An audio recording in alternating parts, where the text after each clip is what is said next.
Welcome to my channel. I am Simran Sahani and all the class 12 students. आज पढ़ते हैं Indian economic development book का chapter comparative development experiences of India and it's neighbour. तो guys ये chapter हमारी Indian economic development वाली book का आखिरी चैप्टर है।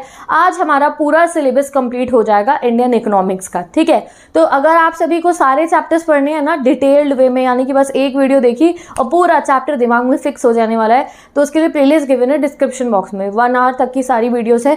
जो थोड़े लेंदी चैप्टर है वो 1 आवर प्लस की है, ठीक है। 1 आवर 20 मिनट्स, 12 मिनट्स, 30 मिनट्स ऐसे ही, ठीक है। सारा का सारा सिलेबस मैंने पढ़ा दिया इंडियन इकोनॉमिक्स का, ठीक है।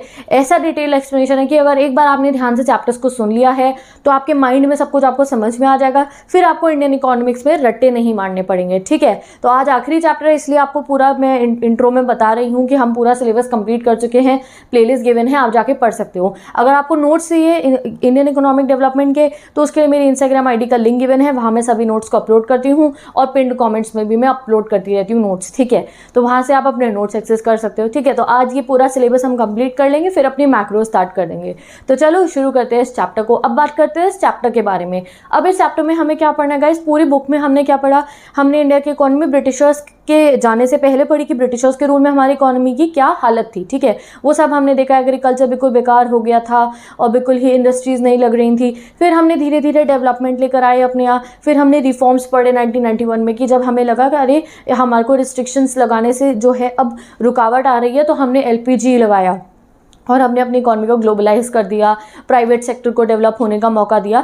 बहुत अच्छे तरीके से हम अपना डेवलपमेंट पाथ को हमने कंटिन्यू करा। तो अब इंडिया के डेवलपमेंट के बारे में आप पढ़ चुके हो, ह्यूमन कैपिटल का रोल भी आप पढ़ चुके हो, और आपने एनवायरनमेंट के बारे में भी पढ़ लिया कि अगर हम अपनी इंडिया का डेवलपमेंट कर रहे हैं, आखिरी चैप्टर में पढ़ा ना कि हमें एनवायरनमेंट का भी ख्याल रखना चाहिए। अब लास्ट चैप्टर में इंडिया के बारे में तो काफ़ी जानकारी रख लिया ना, अब अपने पड़ोसियों के बारे में देखने वाले हैं, ठीक है। तो ये चैप्टर हमारे पड़ोसी देशों के बारे में होने वाला है। अब अपनी डेवलपमेंट पे तो देखो हमें ध्यान रखना ही है, बट जैसा एरा आज के समय पे चल रहा है ना, ये ग्लोबलाइज एरा, तो हमारे लिए ज़रूरी है कि हम अपने पड़ोसी देशों पे भी थोड़ी नज़र रखें कि हाँ उनके देश में कैसा डेवलपमेंटल प्रोसेस चल रहा है, समझे, और उसको उनकी स्ट्रेंथ वीकनेस समझे, कहाँ वो उनकी स्ट्रेंथ में, कहाँ वो वीकनेस पे है, और वो चीज़ समझने से हमें हेल्प मिलेगी अपनी कंट्री की इकोनॉमी को भी स्ट्रॉन्ग करने में, ठीक है।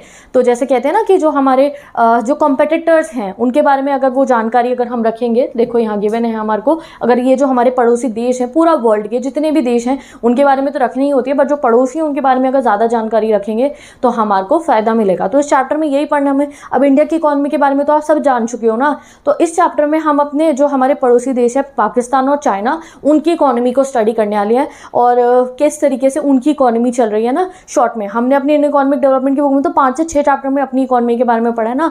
इनकी इकोनॉमी के बारे में हम 3 से 4-5 पैराग्राफ्स में पढ़ लेंगे, पाकिस्तान की भी, चाइना की भी, इंडिया को आपको पता ही है। फिर थोड़ा सा कंपेरिजन करेंगे अपने पड़ोसी देशों से, भाई उनका GDP कैसा रहा, हमारा कैसा है, उनके कंट्री में लिटरेसी लेवल कैसा है, हमारा कैसा है। ऐसा सा चैप्टर है ये आपका। तो चलो शुरू करते हैं। आई नो इंट्रो थोड़ा इस चैप्टर का थोड़ा हमारा लंबा हो गया है, बट आई नो ये चैप्टर इंटरेस्टिंग है हमारा, तो स्टार्ट करते हैं इसको।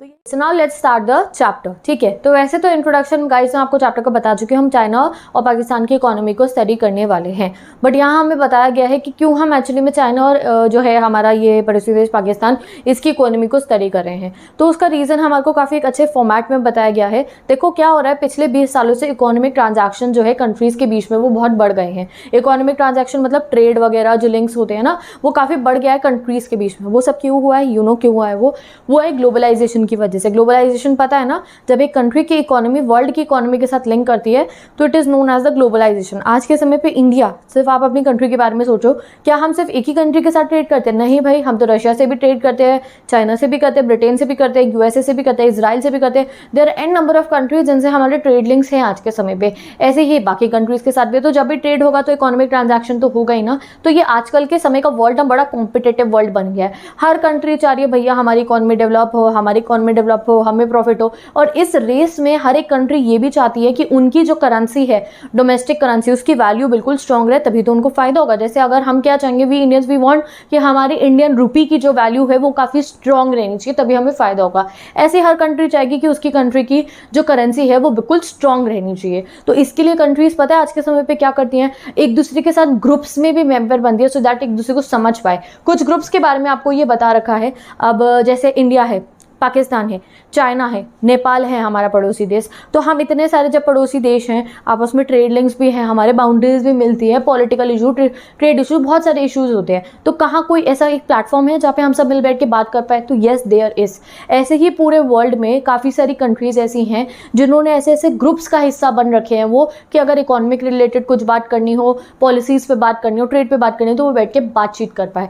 तो वो भी वो इसलिए ही करते हैं कि ताकि कोई दिक्कत ना आए, अपनी इकोनॉमी अच्छे से चलती रहे। इसलिए हर कंट्री आजकल ग्रुप्स के मेंबर बनते हैं। जैसे इंडिया सार्क का मेंबर है। सार्क की फुल फॉर्म देख सकते हो आप यहाँ, ठीक है, south Asian association for regional corporation. इसके मेंबर्स देख लो, इंडिया, चाइना, पाकिस्तान, बाकी मेंबर्स पढ़ लो आप यहाँ पे। तो ये किस लिए है कि हम लोग कॉपरेट कर पाए, कोई बात हो, एक प्लेटफॉर्म है जहाँ बैठ के बात कर पाए। ऐसे यूरोपियन यूनियन, यूरोप वालों की पूरी एक यूनियन है, सुना है ना, एक वीज़ा पे यूरोप के काफ़ी सारे आप जो है देशों में घूम सकते हो। यूरोप बहुत सारी कंट्रीज़ की करेंसी यूरो ही है। ASEAN, ये अलग अलग रीजनल ग्रुप्स भी है, यानी कि कुछ रीजन के, जैसे साउथ एशिया वालों ने अपना ग्रुप बना लिया। कुछ ग्लोबल लेवल पे भी है, जैसे ये G8 और G20, ये ग्लोबल लेवल के ग्रुप्स हैं, ठीक है। तो दे आर ग्रुपिंग हो रही है, कंट्रीज जाती हैं, उनका मेंबर बनती है, सो दैट पॉलिसीज़ बनानी है, डिसीजंस लेने हैं, कोई प्लेटफॉर्म मिल जाए वहाँ पे बातचीत करने का। तो इसलिए आज के समय पे ये नहीं है कि आप बस अपनी इकोनॉमी पे ध्यान देते रहो, नहीं, आपको देश भर की भी समझ लेते हुए चलनी होगी। तो इसलिए पड़ोसियों के बारे में तो पढ़ना ही पड़ेगा, हमारे को उनकी भी तो समझ देखनी पड़ेगी कि उनकी स्ट्रेंथ वीकनेस क्या चल रही है। तो इट विल हेल्प अस, क्योंकि उनसे तो हम कहीं ना कहीं बॉर्डर भी शेयर कर रहे हैं और एनवायरनमेंट भी शेयर कर रहे हैं। So now let's study about the India. तो हम पढ़ी चुके हैं, अब हम चाइना एंड पाकिस्तान की इकोनॉमिक पॉलिसीज़ के बारे में पढ़ेंगे इस चैप्टर में।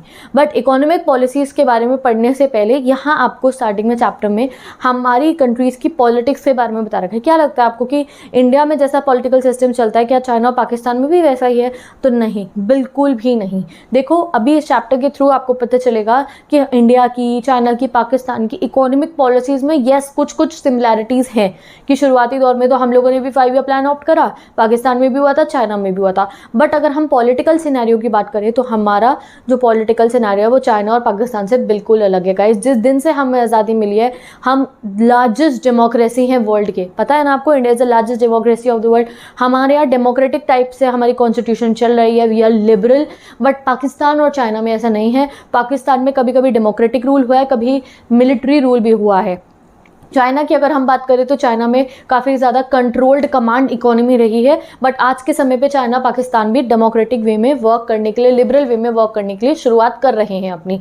बट अगर हम इंडिया की बात करें तो जिस दिन से हमें आज़ादी मिली थी आज डेट तक वी आर डेमोक्रेटिक कंट्री, और इंडिया पूरे देश की सबसे लार्जेस्ट डेमोक्रेसी है। तो this is the difference between India, China and Pakistan. हम तो जब से हमें आज़ादी मिली है तब से हम डेमोक्रेसी पे चल रहे हैं, सेक्युलरिज्म फॉलो कर रहे हैं, लिबरल वे में चल रहे हैं। बट पाकिस्तान और चाइना में ये नहीं देखा गया। पाकिस्तान में कभी डेमोक्रेसी रही, कभी मिलिट्री रूल आया, और चाइना में काफ़ी कमांडेड इकोनॉमी थी। और आज के समय पे वो लोग चल रहे हैं इस पे कि वो अपनी इकोनॉमी को लिबरलाइज कर रहे हैं और डेमोक्रेसी के बेसिस पे चलना स्टार्ट कर रहे हैं, ठीक है। ये हमारा पॉलिटिकल डिफरेंस है। अब आपके एग्जाम में ऐसा क्वेश्चन पुटअप करा जा सकता है आपको कि क्या हमारे इंडिया के, चाइना के और पाकिस्तान के पॉलिटिकल सिस्टम में कुछ सिमिलैरिटी है? तो नहीं, हम तो हमेशा से ही डेमोक्रेटिक रहे हैं, बहुत अच्छे तरीके से हमारी डेमोक्रेसी चल रही है। बट पाकिस्तान और चाइना में अलग अलग टाइप के रूल्स जो हैं वो देखे गए हैं। अब आते हैं इकोनॉमिक्स पे, क्योंकि चैप्टर तो इकोनॉमी का है ना। तो अब फाइनल हम अपने इकोनॉमिक्स पे आते हैं। ओके, तो अब आपको समझ में आ गया कि इंडिया, चाइना, पाकिस्तान, हमारे पॉलिटिकल सिस्टम्स में कोई सिमिलरिटी नहीं है।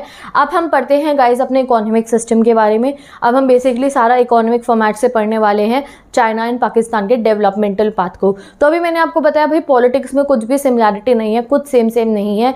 बट अगर हम इकोनॉमिक पॉइंट ऑफ व्यू से देखें तो हाँ, इंडिया, चाइना, पाकिस्तान तीनों के डेवलपमेंटल पाथ जो हमने फॉलो करा है उसमें बहुत सारी सिमिलरिटी है। सबसे पहले तो बात करें, जब से हमने शुरुआत ही करी अपने डेवलपमेंटल स्टेज की, तो उसके ईयर्स भी सेम है। जैसे इंडिया और पाकिस्तान ने तो सेम ईयर में ही अपना डेवलपमेंटल पाथ स्टार्ट करा। जैसे ही हमें अंग्रेजों से आज़ादी मिली, ब्रिटिशर्स से आज़ादी मिली, इंडिया और पाकिस्तान का पार्टीशन हो जाता है। तो सेम टाइम पे ही हमारा जो है डेवलपमेंटल पाथ स्टार्ट होता है। अगर हम चाइना की बात करें तो देखो, चाइना भी 1949 में People's Republic of China establish हो जाता है। तो अगर आप टाइम पीरियड देखोगे तो कुछ सालों के अंदर में ही तीनों नेशंस ने अपना डेवलपमेंटल स्ट्रैटेजी जो है वो ऑप्ट करी होगी कि भाई आप सरकार खुद चलानी है, पूरी गवर्नमेंट को खुद चलाना है, पूरी कंट्री को खुद चलाना है। तो तो वो डेवलपमेंटल पाथ कैसा फॉलो करा गया था अब वो पढ़ते हैं। तो इंडिया का आपको पता है जैसे ही हमें आज़ादी मिलती है तो हम कुछ समय बाद अपनी प्लानिंग कमीशन लॉन्च करते हैं और हम 5 ईयर प्लान का सिस्टम अपने यहाँ लागू करते हैं। देखो पाकिस्तान में भी यही होता है, पाकिस्तान में भी 5 ईयर प्लान लगते हैं, चाइना में भी लगते हैं।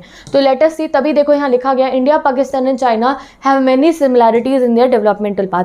क्यों है? क्योंकि तीनों ने ही शुरुआत कर दी थी अपने 5 ईयर प्लान के बेसिस पे। इंडिया का 5 ईयर प्लान पहला कौन सा शुरू होता है? 1951 से 56 तक। अगर हम पाकिस्तान की बात करें तो पाकिस्तान का 5 ईयर प्लान स्टार्ट कब से होते हैं? 1956 से। आप अपनी नोटबुक में ये लिखते रहो क्योंकि एग्जाम में 1 मार्कर MCQ फॉर्मेट में आ सकते हैं कि बताओ पाकिस्तान का 5 ईयर प्लान कब से इनिशिएट हुए थे, तो उसके 1956 से हुए, इंडिया के 51 से हुए और चाइना के कब हुए थे? 53 से हुए थे। अब यहाँ पे एक और 1 मार्कर क्वेश्चन है। देखो चाइना ने जो है, पाकिस्तान ने क्या करा था, पाकिस्तान का जो 5 ईयर प्लान है उन्होंने उसको एक डिफरेंट नेम दे दिया था। वो क्या था? Medium term development plan. तो अगर एग्जाम में आ जाए what is medium term development plan तो आप कंफ्यूज मत होना। जो पाकिस्तान का 5 ईयर प्लान है उसको अब क्या कहा जाता है? Now it is known as the medium term development plan. ठीक है, तो आप टाइम पीरियड देखो, हमने 1951 में करा इंडिया ने, पाकिस्तान ने 56 में करा, चाइना ने 53 में 5 ईयर प्लान को लागू कर दिया था। तो शुरुआती दौर सेम तरीके से शुरू हो गया, सबने 5 ईयर प्लान फॉलो करे। अब देखते हैं आज के समय पे क्या सिनेरियो चल रहा है। तो भाई पाकिस्तान में तो अब भी ये 5 ईयर प्लान का सिस्टम चल रहा है। 2018 में पाकिस्तान ने अपना 12th 5 ईयर प्लान शुरू कर दिया था, वो 2023 तक चलने वाला है। अब पाकिस्तान के 5 ईयर प्लान को डेवलपमेंट प्लान बोलते हैं, याद रखना, यही medium term development plan. China अपने 14th 5 ईयर प्लान पे वर्क कर रहा है, ये 2021 में शुरू हो गया था, 2025 तक चाइना का ये वाला प्लान चलने वाला है। ये सब 1 मार्कर में पूछे जा सकते हैं। बट अगर हम अपनी कंट्री इंडिया की बात करें गाइस, तो we have stopped following this system of 5 year plan until we followed it until the 2017। 2017 तक हमने 5 ईयर प्लान का सिस्टम फॉलो करता। 2017 के बाद से हमने 5 ईयर प्लान का सिस्टम फॉलो करना बंद कर दिया है। Now we have replace a planning commission with NITI Aayog, ये भी आपको पता है। ठीक है, now all the policy making, decision, planning, everything is done by the think tank known as the NITI Aayog. ठीक है, तो अब हमारे यहाँ 5 ईयर प्लान सिस्टम नहीं चल रहा है, बट चाइना और पाकिस्तान में तो देखो चलता है। ठीक है, तो यहाँ आप समझ रहे हो कि डेवलपमेंट पाथ में तीनों ही नेशंस ने, इंडिया ने, पाकिस्तान ने, चाइना ने, तीनों ने शुरुआत करी थी किस सिस्टम के थ्रू? यही वाले सिस्टम के थ्रू। कौन सा वाला सिस्टम हुआ? ये 5 ईयर प्लान वाला। अब इंडिया और पाकिस्तान के ये जो डेवलपमेंटल स्टेजेस चल रही थी, इसमें एक सिमिलैरिटी, सेम चीज़, एक समानता, क्या बोलेंगे सिमिलैरिटी को हिंदी में, मतलब जो भी बोलते होंगे समझ जाओ। ठीक है, तो सिमिलैरिटी एक और थी। ठीक है, वो क्या सिमिलैरिटी थी कि भाई पाकिस्तान में भी ऐसा हुआ था और इंडिया में भी ऐसा होता है कि हमने अपने पब्लिक सेक्टर के रोल को बहुत बढ़ावा दिया था। You have studied in the chapter 1950 to 1990 कि 1950 के बाद हमने अपनी कंट्री में जो है गवर्नमेंट का रोल को बढ़ावा दिया। इंडस्ट्रीज़ में इतनी लाइसेंसिंग और सो दैट होता था, गवर्नमेंट प्राइस भी कंट्रोल करती थी। RBI के भी आपने रूल्स रेगुलेशंस पढ़े हैं कि गवर्नमेंट कंट्रोल्ड होता था। वैसे ही पाकिस्तान में भी पब्लिक सेक्टर का रोल को बढ़ावा दिया गया था इन द अर्ली ईयर्स। और जो है साथ में गवर्नमेंट का एक और मोटिव होता था कि भाई वो वेलफेयर के ऑफ द सोसाइटी के लिए वर्क करेंगे, इकोनॉमिक वेलफेयर हो, सोशल वेलफेयर हो, उसमें वर्क करेंगे। तो इंडिया पाकिस्तान ने शुरुआती दौरों में इस चीज़ को फॉलो करा था। ठीक है, अब अगर हम 1980s तक की बात करें, 1980s तक के टाइम पीरियड की, 49 में चाइना हुआ, 47 और 47 में इंडिया और पाकिस्तान ने अपनी जो है शुरुआत करी थी डेवलपमेंटल पाथ की। तो तब से लेके 80s तक की अगर बात करें तो हमारी इंडिया की, चाइना की, पाकिस्तान की जो ग्रोथ रही है वो कम से कम सेम ही लगी हमें। साथ ही के साथ में जो हमारी ग्रोथ रही कैपिटल इनकम की, वो भी सेम ही थी, यानी कि बहुत डिफरेंसेस नहीं थे। जो मेजर डिफरेंस देखा गया वो 1980s के बाद से देखा गया। अब वो ऐसा क्यों हुआ वो आप इस चैप्टर में समझोगे।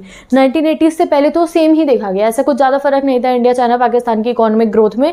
बट 80s के बाद से हुआ। क्यों? क्योंकि आपको पता है इंडिया में रिफॉर्म्स आ गए थे LPG 1990 में। ठीक है, 1990s के बाद से, और ऐसे ही चाइना और पाकिस्तान में भी रिफॉर्म्स आते हैं। तो इंडिया के रिफॉर्म्स तो आप पढ़ चुके हो अपने LPG वाले चैप्टर में। आप यहाँ इस चैप्टर में चाइना और पाकिस्तान में क्या रिफॉर्म्स लगे थे वो भी पढ़ने वाले हो। तो रादर देन हम सीधा रिफॉर्म्स पढ़ ले, अब हमें चैप्टर में क्या पढ़ना है, हम प्रॉपर अब चाइना की पूरी इकोनॉमी पढ़ेंगे, क्या क्या उनकी शॉर्टकमिंग्स रही, क्या क्या उनकी स्ट्रेंथ रही, फिर पाकिस्तान की इकोनॉमी पढ़ेंगे, फिर तीनों का कंपैरिजन करेंगे। बहुत सारे टेबल आने वाले आगे इस चैप्टर में, तीनों का GDP को कंपेयर करेंगे, 80s से पहले कितना था, 90s के बाद कितना हुआ, और काफ़ी इंटरेस्टिंग रहने वाला है ये चैप्टर। ठीक है, पूरा कॉम्पिटिशन हम यहाँ पे पूरा कंपेयर करके सब कुछ चेक करने वाले हैं। तो सबसे पहले शुरू करते हैं चाइना की इकोनॉमी से। तो भाई जैसी People's Republic Republic of China establish हो जाता है 1949 में, इन क्या लग जाता है वन पार्टी रूल। यानी कि हमारे यहाँ तो मल्टी पार्टी सिस्टम है ना, इतनी सारी पार्टीज है, अब इनके यहाँ वन पार्टी रूल लग गया था, एक ही पार्टी अब यहाँ पे बन गई थी, ठीक है। एक ही पार्टी से रूलर जो है वो इलेक्ट होकर गवर्नमेंट बनाने वाले थे। वन पार्टी रूल इस्टेब्लिश हो जाता है चाइना में। क्या अगर आपको चाइना की वन पार्टी रूल वाली पार्टी का अगर नाम पता है तो मुझे कमेंट सेक्शन में बता देना क्या नाम है चाइना की वन पार्टी रूल का, ठीक है, मतलब उस पार्टी का नाम क्या है, ठीक है। तो अब जो है जैसे ही हम वन पार्टी रूल लग जाता है तो चाइना में क्या सिस्टम फॉलो हो जाता है, गवर्नमेंट कंट्रोल का। जितने भी लैंड था, जितने भी एंटरप्राइजेस थी, पूरी की पूरी इकोनॉमी को गवर्नमेंट के कंट्रोल में ले लिया जाता है। Everything was under the government control. यानी कि अगर एक लैंड है, ठीक है, एक फार्मर का एक फार्म है, तो वो उसका खुद का अकेले का नहीं होगा, नहीं, अब वो गवर्नमेंट का हो जाएगा। एक कोई अगर इंडस्ट्री है तो वो कोई प्राइवेट ओनरशिप नहीं रहेगी, सब कुछ गवर्नमेंट के कंट्रोल में आ जाएगा। ऐसा सिस्टम चाइना में लॉन्च हो जाता है। तो इस तरीके से चाइना ने अपना डेवलपमेंट स्टार्ट करा।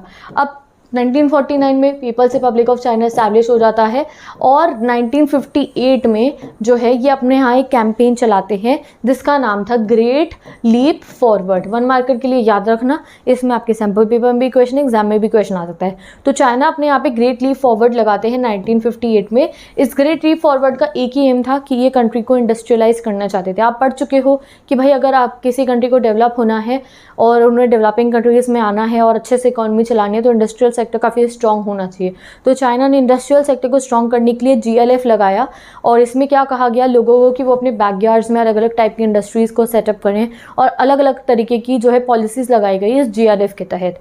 दूसरी चीज़ क्या हुई थी चाइना के अंदर, रूरल एरियाज़ में जितना भी लैंड था उसको कम्यून सिस्टम में जो है बना दिया गया था ना। What is a commune system. अब अगर आज के समय पे आप हमारे यहाँ देखोगे तो जैसे एक मैं आपको दिखाती हूँ, एक लैंड है, ये फार्मर ए का है, ये लैंड है फार्मर बी का। फार्मर ए अपने लैंड पे फार्मिंग करे, अभी अपने पे करें, इन्होंने गेहूँ उगाए, इन्होंने चावल उगाई, फसल बेच के प्रॉफिट कमा सकते हैं ये, ठीक है। सबके पास अपनी अपनी ओनरशिप है लैंड की, आज़ादी के बाद से ही ऐसे चल रहा है, ठीक है।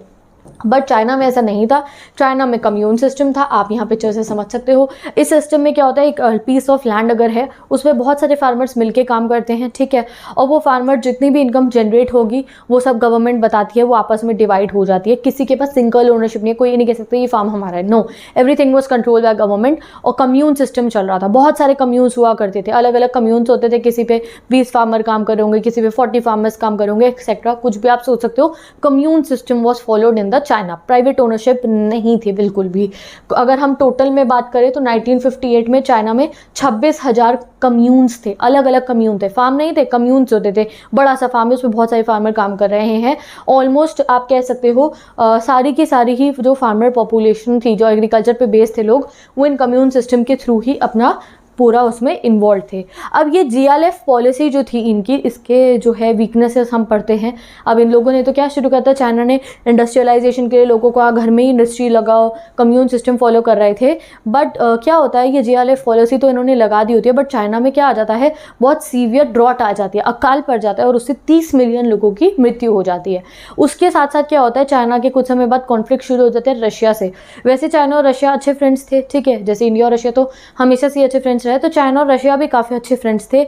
बट चाइना और रशिया के बीच में कॉन्फ्लिक्ट्स जब शुरू हो जाते हैं तो रशिया क्या करता है, रशिया ने अपने जो प्रोफेशनल्स अपने जो उन्होंने वहाँ भेज रखे थे चाइना में समझाने के लिए कि किस तरीके से वो अपना इंडस्ट्रियलाइजेशन प्रोसेस चलाए, वो अपने उन जो है प्रोफेशनल जो है ना उनको भी वापस बुला लेते हैं। तो समझ रहे हो ना तुम कि रशिया ने अपने प्रोफेशनल यानी कि कुछ अपने ट्रेंड इकोनॉमिस्ट हो गए, कुछ बड़े बड़े ऑफिसर्स भेज रखे थे चाइना में, जो चाइना का हेल्प करा था उनका इंडस्ट्रियलाइजेशन प्रोसेस को बढ़ावा देने में। अब इनकी तो लड़ाई हो गई रशिया से, तो रशिया ने कहा भाई हमारे इकोनॉमिस्ट वापस भेजो, और रशिया ने अपने इकोनॉमिस्ट वगैरह वापस बुला लिए। तो तब इनको GLF में प्रॉब्लम आई होगी, क्योंकि ये तो उनकी हेल्प ले रहे थे ना उसके अंदर। तो फिर क्या होता है, 1965 में है, यहाँ के जो लीडर थे चाइना के माओ, वो ग्रेट प्रोलेटारियन कल्चरल रेवोल्यूशन लॉन्च करते हैं। इसमें कंट्री साइड से बच्चों को, गाँव से बच्चों को भेजा जाता है वर्क करने के लिए, लर्न करने के लिए, ठीक है। तो अलग अलग टाइप के रेवोल्यूशंस अपने यहाँ लाते हैं अपनी इकोनॉमी को डेवलप करने के लिए।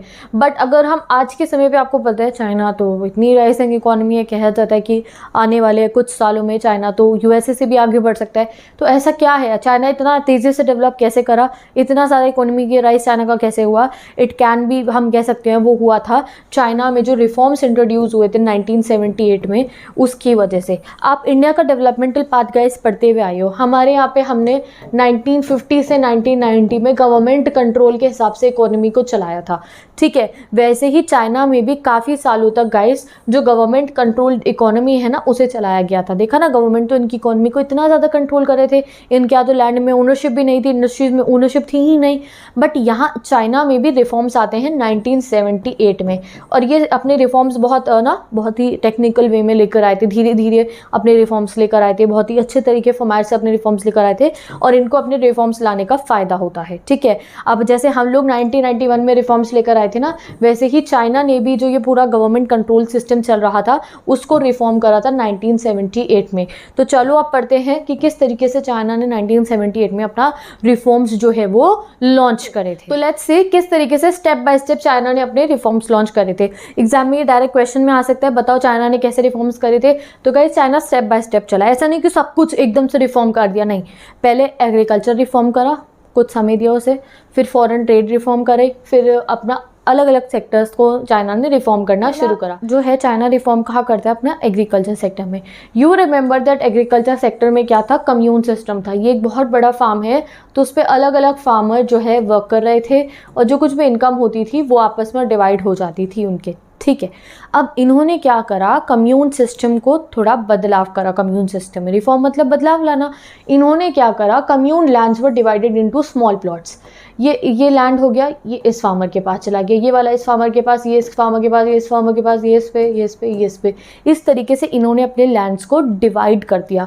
बट उन फार्मर्स को उनकी ओनरशिप नहीं दी थी। ये नहीं है कि एक लैंड था, इस पे ये 4 फार्मर मिलके अगर काम कर रहे थे, तो अब चारों में अगर ये बट गया है तो ये इसका ओनर बन जाएगा कि नहीं, मैं तो डी वाले लैंड का मालिक हूँ। नहीं, मालिक को ही नहीं बन रहा था, यूज़ करने के लिए जो है लैंड को डिवाइड कर दिया गया था। ओनरशिप अभी भी नहीं मिली थी, बट डिवीजन हो गया था। अब इससे क्या हुआ कि जो इस पे काम कर रहे हैं, जैसे डी फार्म पे जो फार्मर डी काम कर रहे हैं, ए फार्म पे जो फार्मर ए काम कर रहे हैं, they were allowed to keep income from the land after paying the taxes. यानी कि क्या कहा कि जितनी इनकम जो है आपकी जनरेट होगी उस पर कुछ % हम टैक्स लगाएंगे, बाकी आप अपने पास रख सकते हो, बट लैंड आपका नहीं है, लैंड रहेगा गवर्नमेंट का ही। तो इस तरीके से इन्होंने अपना रिफॉर्म करा कि लैंड रहेगा तो गवर्नमेंट का ही, बट अलग अलग फार्मर्स में बट गया है, सब इकट्ठे मिलकर काम नहीं करेंगे, सब पे अपने अपने लैंड है, टैक्स लगा दिया अच्छा खासा कि जो इनकम आएगी उस पर टैक्स भरना, बाकी बचा हुआ अपने पास रखना। तो इस तरीके से इन्होंने अपना एग्रीकल्चर रिफॉर्म करा, क्योंकि जैसे ये कम्यून सिस्टम होता है ना, इससे बहुत स्टैग्नेट हो जाता है सब कुछ, धीरे धीरे इसका फ़ायदा दिखना बंद हो जाता है, ठीक है, कि सब इकट्ठा काम कर रहे हैं, ठीक है, कोई खुश नहीं होगा उस सिस्टम के अंदर। किसी को लग रहा है मैं कम काम कर रहा हूँ, किसी को लग रहा है मैं ज़्यादा काम कर रहा हूँ, हमें तो इतनी इनकम मिल नहीं रही है। तो रात दिन सब अपने अपने लैंड रख लो, काम कर लो, उसके ऊपर तुम्हारा नहीं होगा, यूज़ के लिए उसे यूज़ करते रहो, हमें इतना टैक्स दे देना, ये सिस्टम आप अपना अपना लो। सबसे पहले एग्रीकल्चर में इस टाइप का फॉर्म आया। अब पढ़ते हैं इंडस्ट्रीज का। Now what happened in the industrial sector reform. तो पहले इनके यहाँ पे ज़्यादातर कौन सी इंडस्ट्रीज होती थी, गवर्नमेंट कंट्रोल वाली, जिनको हम अपनी कंट्री में पब्लिक सेक्टर कहते हैं, ये लोग कहते थे state owned enterprises, SOEs। China में जितनी भी इंडस्ट्रीज़ को गवर्नमेंट ओन कर दी थी उसे SOE बोला जाता था, स्टेट ओन्ड एंटरप्राइज। इंडिया में उसे हम पब्लिक सेक्टर वाली इंडस्ट्री कहते हैं। तो इन्होंने क्या करा, आपको याद होगा हमने इंडिया के डेवलपमेंट वाले चैप्टर में पढ़ा था कि ये जो इंडस्ट्रीज़ थी पब्लिक सेक्टर वाली, ये स्टैग्नेट हो गई थी। क्यों? क्योंकि इनको कोई कॉम्पिटिशन नहीं मिलता था, तो इसलिए जैसा प्रोडक्ट से बना रही थी, प्राइस जो फिक्स थे। तो अब जो है अच्छा प्रोडक्ट बनाने के लिए, प्रोडक्शन को इंक्रीज करने के लिए, आपको याद है ना हमारे पब्लिक सेक्टर अंडरटेकिंग्स लॉस में जा रहे थे, तो इनके यहाँ पे ऐसे हुआ होगा। तो इन्होंने क्या करा, जो इनकी फंक्शनिंग है इनको अच्छा करने के लिए इन्होंने प्राइवेट फर्म्स को अलाउ कर दिया कि अगर किसी की प्राइवेट फर्म है तो वो अपनी एस्टैब्लिश कर सकते हैं और वो अपने गुड्स प्रोड्यूस कर सकते हैं। विलेज एंटरप्राइजेस अलाउ कर दी। विलेज एंटरप्राइज क्या, एक विलेज है उसमें कुछ ग्रुप ऑफ इंडिविजुअल्स हैं, वो चाह रहे हैं वो कुछ अपनी इंडस्ट्री लॉन्च करना चाहे तो वो लॉन्च कर सकते हैं और वो अपनी कोई भी एक गुड प्रोड्यूस कर सकते हैं, ठीक है। अब क्या होगा, गवर्नमेंट सेक्टर भी इनका चलता रहा और उस गवर्नमेंट सेक्टर को फिर कॉम्पिटिशन मिला प्राइवेट वालों से भी और विलेज एंटरप्राइजों से भी। एंड यू नो, जब कॉम्पिटिशन होगा तो क्वालिटी ऑफ प्रोडक्ट भी बढ़ेगा और जो सप्लाई है प्रोडक्ट्स की वो भी बढ़ेगी। तो इस तरीके से इन्होंने अपने इंडस्ट्रियल सेक्टर में रिफॉर्म नेक्स्ट रिफॉर्म इन्होंने करा अपनी प्राइसिंग को लेकर, ठीक है। इन्होंने डुअल प्राइसिंग करी। जैसे आपको हमारी कंट्री में याद होगा, हमारी कंट्री में गवर्नमेंट फिक्स कर रही थी प्राइसेस काफ़ी समय तक, इन्होंने डुअल प्राइस करा। डुअल प्राइस सिस्टम में क्या हुआ, इन्होंने फार्मर्स को और इंडस्ट्रियलिस्ट दोनों को कहा कि कुछ एक अमाउंट तो हमारे फिक्स करे हुए प्राइस पे आप बेचोगे, इनपुट और आउटपुट, और कुछ आप अमाउंट जो है बाकी बची हुई अपनी मर्जी के प्राइस पे आप बेच सकते हो। तो काफ़ी इन्होंने स्ट्रैटेजिकली अपने रिफॉर्म्स लगाए। जैसे हमारे यहाँ तो प्राइस कंट्रोल हुआ था पूरे तरीके से, इन्होंने क्या करा, कुछ गुड्स होंगे उनका प्राइस हम आपको बताएंगे, बाकी बचा हुआ जो गुड्स होगा वो आप जितने प्राइस पे बेचना चाहो बेच सकते हो। इस पॉलिसी को इन्होंने कहा डुअल प्राइसिंग। तो इन्होंने यहाँ प्राइस कंट्रोल करा बट डुअल प्राइसिंग सिस्टम के थ्रू। क्या हुआ कि कुछ पर्टिकुलर क्वांटिटी को कहा कि ये पर्टिकुलर क्वांटिटी हमारे बताए हुए प्राइस पे बेचोगे, बाकी बची हुई मार्केट प्राइस पे बेच देना। तो इस तरीके से इन्होंने स्ट्रैटेजिकली अपने रिफॉर्म्स लगाए थे। एंड ओवर द ईयर्स इस सब की वजह से क्या हुआ, चाइना में प्रोडक्शन राइज हुआ। इनकी पब्लिक सेक्टर अंडरटेकिंग ने भी बढ़िया तरीके से काम करा होगा, स्टेट ओन्ड ओनरशिप ने भी, क्यों नहीं, तक कॉम्पिटिशन मिल रहा था, प्राइवेट भी आ गई, पब्लिक भी काम कर रही है इनकी, साथ ही के साथ डुअल प्राइसिंग इन्होंने कर दी। तो इनकी क्या हुई, इनकी जो ग्रोथ होनी शुरू हो गई, ठीक है। और फिर धीरे धीरे इन्होंने क्या करा, अब इन्हें फॉरेन इन्वेस्टमेंट अट्रैक्ट करनी थी कि भैया हमारे यहाँ भी बाहर के देश से एमएनसी आके जो है अपनी अपनी फैक्ट्रियाँ लगा ले, हमारी जो इतनी पॉपुलेशन है वो वहाँ जाके काम कर लेगी। तो उसके लिए इन्होंने अपने यहाँ पे स्पेशल इकोनॉमिक जोन सेटअप करे। Now what is special economic zones, special economic zones बनाया। अब यहाँ स्पेशल इकोनॉमिक जोन्स की डेफिनेशन पढ़ सकते हो। तो ये काम चाइना ने क्यों करा गाइस, देखो पूरे कंट्री के अंदर चाइना अलग टाइप के लॉज बना रही थी, बट चाइना को अब क्या लगा कि नहीं, अब हमारे को क्या करना होगा, हमारे को इन्वेस्टमेंट अट्रैक्ट करनी है, बाहर के देशों की कंपनियां हमारे यहाँ आए, जिससे कि हम लोग भी ज़्यादा पैसा कमा पाए। फॉरेन एक्सचेंज की जरूरत तो इनको भी थी ना, जैसे हमें थी। तो इन्होंने अपने यहाँ SEZ बनाया, special economic zone.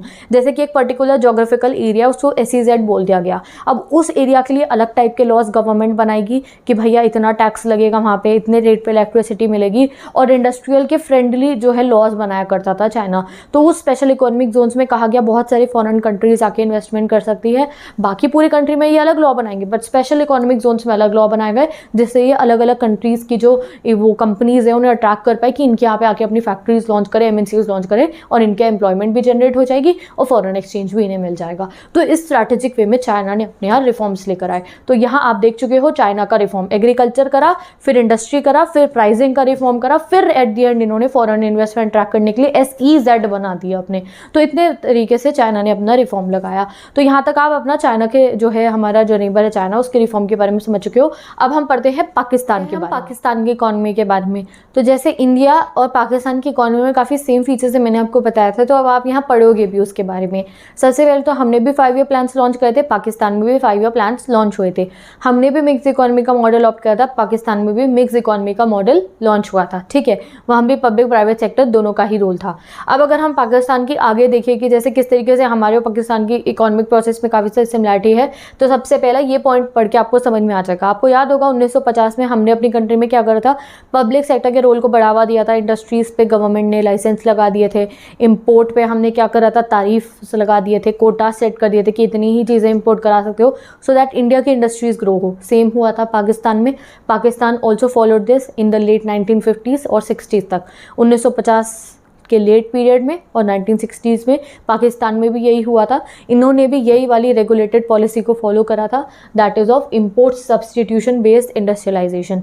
Import substitution based industrialization मतलब कि भैया जो सामान है उनको आप इम्पोर्ट मत कराओ, जो गुड्स है उन्हें इम्पोर्ट मत कराओ, रादर देन उनको अपनी कंट्री की इंडस्ट्रीज़ में ग्रो करो, सो दैट आपकी अपनी कंट्री में इंडस्ट्रियलाइजेशन हो। वो कैसे होता है, सबसे पहले तो जो इन्होंने क्या करा, जो कंज्यूमर गुड्स थे यानी कि जो डेली बेसिस की गुड्स होते हैं, रोज़मर्रा में जो कंज्यूम करे जाते हैं, उनके वो क्या करा कि उनका इंपोर्ट ना हो, तो उनके ऊपर भारी भरकम तारीफ्स लगा दिए गए, कोटा सेट कर दिया गया, सो दैट जो कंज्यूमर गुड्स हैं उनको इंपोर्ट ना कराया जाए, उनकी कंट्री की इंडस्ट्रीज़ में ही वो बनाए जाए। नेक्स्ट इन्होंने डायरेक्ट इंपोर्ट कंट्रोल्स भी लगाए, बाकी अदर टाइप के गुड्स के ऊपर डायरेक्ट जो है रिस्ट्रिक्शंस लगा दिए गए, सो दैट ये यही चाह रहे थे कि इनकी कंट्री की इंडस्ट्रीज़ ग्रो हो जाए। तो सबसे पहले इंडस्ट्रीज़ पे आपने पढ़ लिया कि ये चाह रहे थे इनकी कंट्री की इंडस्ट्रीज़ ग्रो हो, इसलिए इन्होंने भी कोटास तारीफ वगैरह सेट करे।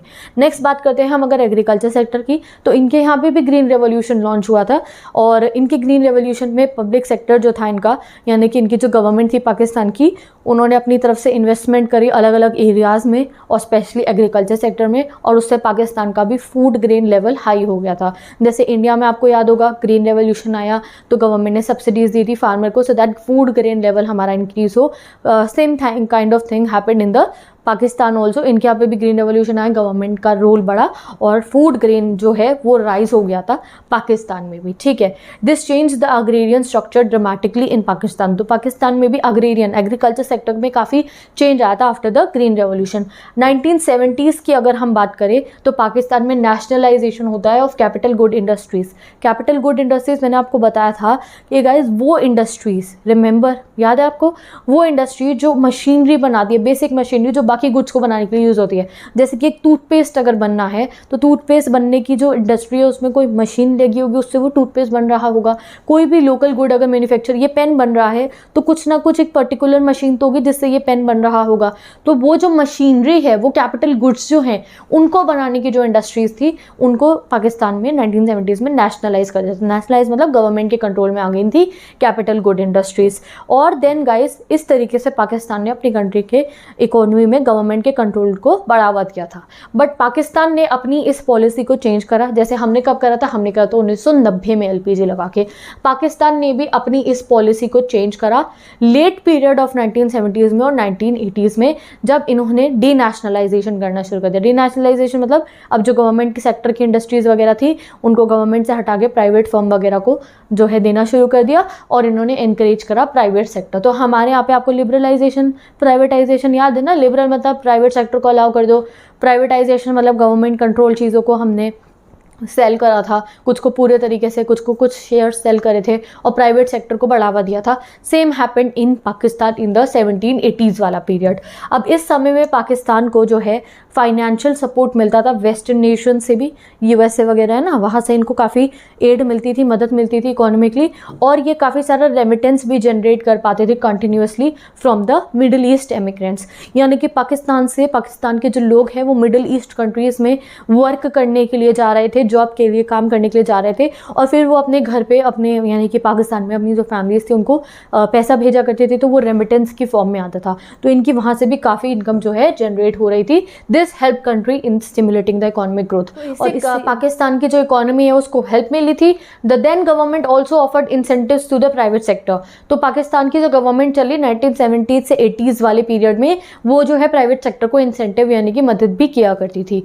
And in this way the reforms were initiated in 1988. ये लिखा है ना, 1988 में पाकिस्तान में रिफॉर्म्स आए थे. और यहाँ मैंने आपको बता ही दिया था 70s से 80s के पीरियड के बीच में पाकिस्तान की पॉलिसी में चेंज आया था जब इन्होंने इंडस्ट्रीज को डीनेशनलाइज करना शुरू कर दिया था. तो जैसे इंडिया में 1990 के बाद हमने एलपीजी लगाई थी, इनके यहाँ पे भी 1988 में रिफॉर्म होने शुरू हो गए थे. तो यहाँ आपने पढ़ लिया पाकिस्तान के बारे में भी गाइस और चाइना के बारे में भी. चाइना आपने देखा पहले बहुत ज़्यादा गवर्नमेंट कंट्रोल्ड इकोनॉमी रहती थी, बाद में उन्होंने स्टेप बाय स्टेप अपने यहाँ रिफॉर्म्स लेकर आए अलग अलग तरीकों से.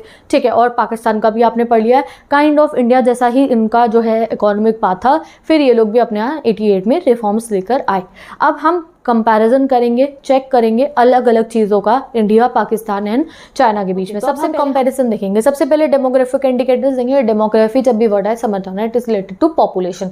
तो सबसे पॉपुलेशन का सबसे पहले बताए क्या बता रखेगी, ग्लोबल पॉपुलेशन में, पूरे वर्ल्ड की पॉपुलेशन में हर 6th इंसान या तो वो चाइना में होगा या वो इंडिया में होगा. क्योंकि आपको पता है चाइना की पॉपुलेशन नंबर 1 पे, इंडिया की पॉपुलेशन नंबर 2 पे.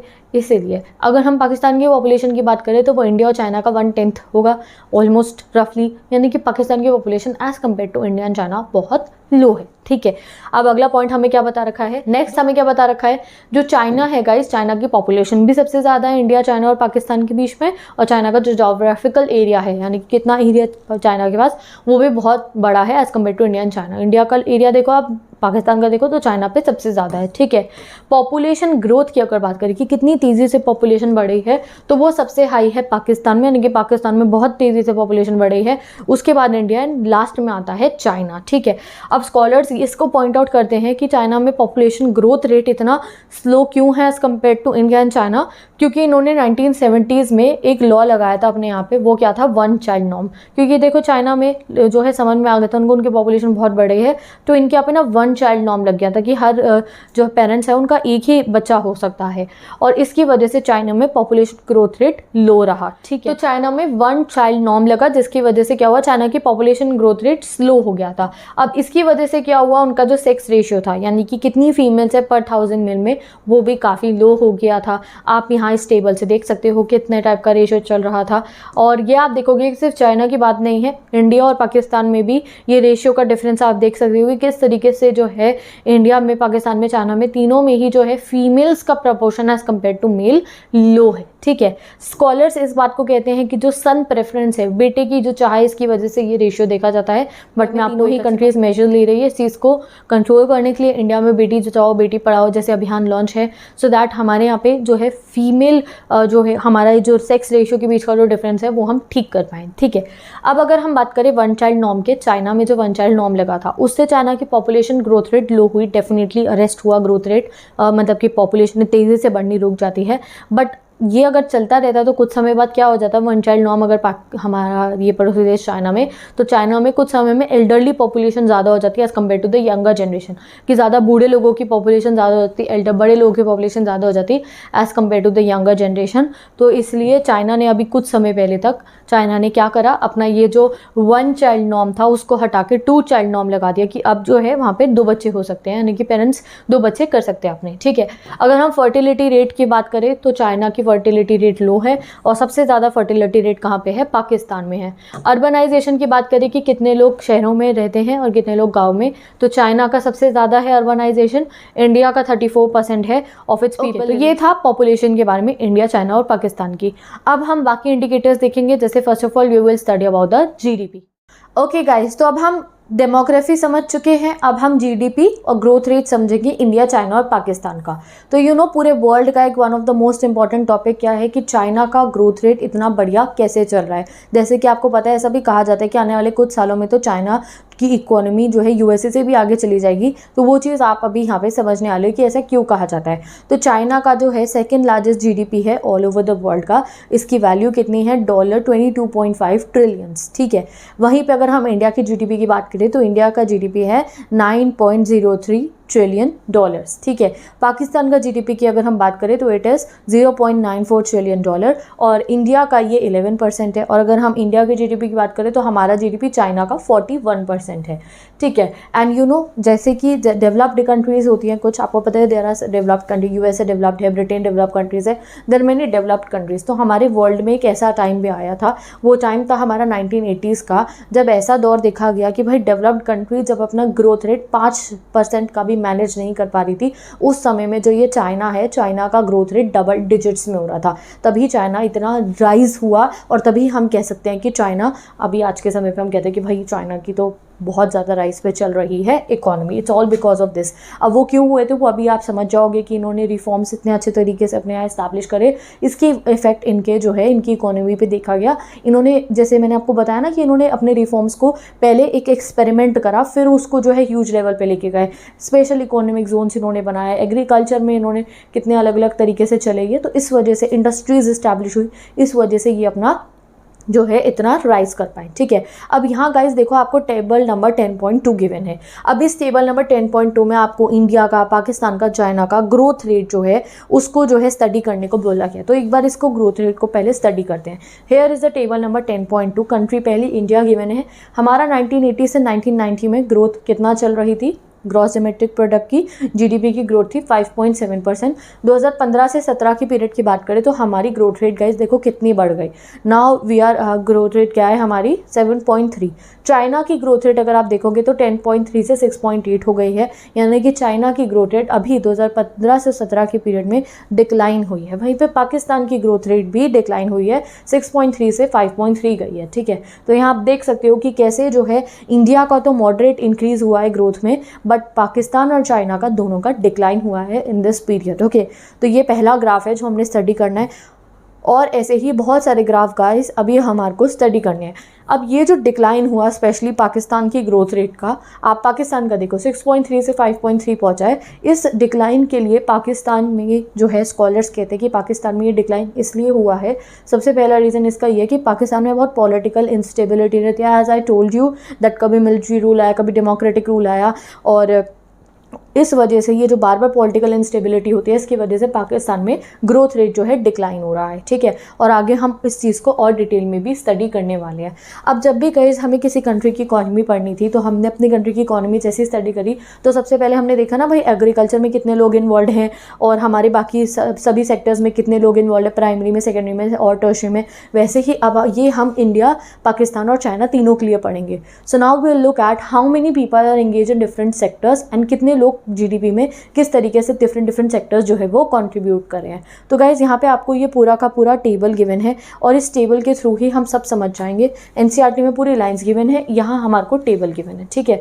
तो पहले एनसीईआरटी की लाइन भी देख लेते हैं, फिर अपना टेबल स्टडी करेंगे। सबसे पहले हमें चाइना का बता रखा है। यू नो चाइना की जो टोपोग्राफी है, नो व्हाट इज टोपोग्राफी, यानी कि वहाँ का लैंड कैसा है, प्लेन एरिया कैसा है, माउंटेन्स कैसे हैं। तो अकॉर्डिंग टू द चाइना की टोपोग्राफी, जो वहाँ का कल्टिवेबल एरिया है वो बहुत ज़्यादा नहीं है। सिर्फ चाइना की पूरे के पूरे एरिया का 10% एरिया में क्या होती है, फार्मिंग होती है, कल्टीवेशन होती है।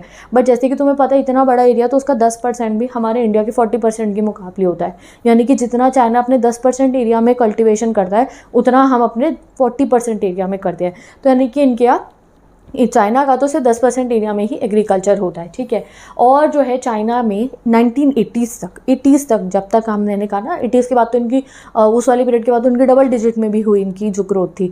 1980s तक के पीरियड में चाइना की मेजॉरिटी ऑफ द पॉपुलेशन 80% आप कहो कि वो फार्मिंग पे ही डिपेंडेंट थी। फिर धीरे धीरे जब ये लोग रिफॉर्म लेकर आए, चाइना में रिफॉर्म आए, तो रिफॉर्म्स आने के बाद इनके यहाँ पे इनकी गवर्नमेंट ने लोगों को एनकरेज करा कि वो फील्ड्स को छोड़ के, यानी कि वो गाँव में वो जो उनका एग्रीकल्चर लैंड है उसको छोड़ के अलग एक्टिविटीज़ परस्यू करे, जैसे हैंडीक्राफ्ट हो गई, ट्रेड हो गए, ट्रांसपोर्ट हो गई, इन सब एक्टिविटीज़ में वो इन्वॉल्व हो, ठीक है। तो इस तरीके से चाइना में फिर धीरे धीरे एग्रीकल्चर से लोग दूसरे सेक्टर्स में जाना शुरू हुए, जो अभी आप इस ग्राफ से स्टडी भी करने वाले हो, ठीक है। तो यहाँ पे आप देख सकते हो 2018 एंड 19 में 26% ऑफ द वर्कफोर्स जो है चाइना का वो एग्रीकल्चर में इन्वॉल्व है और उसका जीडीपी कॉन्ट्रीब्यूशन कितना है 7%। तो अभी सबका स्टडी करना है हमारे को सिर्फ। अब यहाँ इस चार्ट को हम स्टडी करते हैं। देखो चाइना में सबसे पहले एग्रीकल्चर सेक्टर का देखो, तो चाइना में सबसे कम लोग इनकी पूरी इकोनॉमी के में, इनकी वर्कफोर्स में सबसे कम लोग जो है इनका एग्रीकल्चर पे डिपेंडेंट है और 7% एग्रीकल्चर इनका जो है जीडीपी में हिस्सेदार है, ठीक है। यानी कि जीडीपी में एग्रीकल्चर कितना कंट्रीब्यूट कर रहा है, सिर्फ 7%।